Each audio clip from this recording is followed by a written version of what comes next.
एका गावाच्या शेजारी एक घनदाट जंगल असलेला डोंगर होता। त्या डोंगरात अनेक प्रकारची झाडं, फुलं, पक्षी आणि प्राणी राहत असत। गावकरी त्या डोंगराला हिरवागर डोंगर म्हणायचे, कारण तो नेहमीच हिरव्यानं बहरलेला असायचा। एके दिवशी दुपारी सूर्य तळपत होता। काही मुलं डोंगराजवळ खेळत होती। इतक्यात त्यांना दूरवरून धुराचा एक लोट वर जाताना दिसला। "अय बघ, तिकडे काहीतरी जळतंय," असा एक मुलगा ओरडला। सगळे मुलं धावत गावात आली आणि ही बातमी गावकऱ्यांना सांगितली।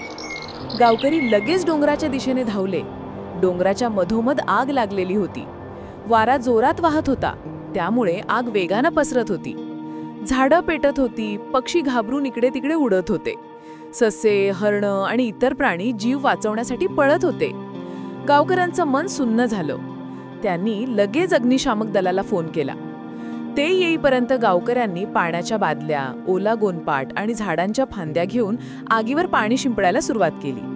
काही वेळानं अग्निशामक दल पोहोचले आणि त्यांनी जोरदार प्रयत्न करून आग आटोक्यात आणली। संध्याकाळी अखेर आग विझली, पण डोंगरावरचा हिरवा परिसर आता काळा पिवळा दिसत होता।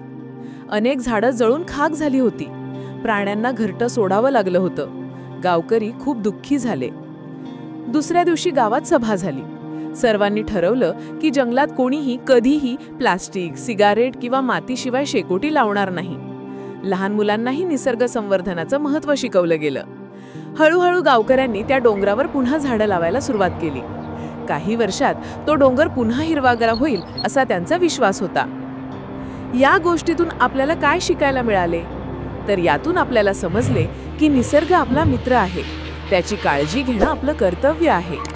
अशाच नवनवीन गोष्टी ऐकण्यासाठी आत्ताच आपल्या चॅनलला सबस्क्राईब करा आणि लाईक करायला विसरू नका। धन्यवाद।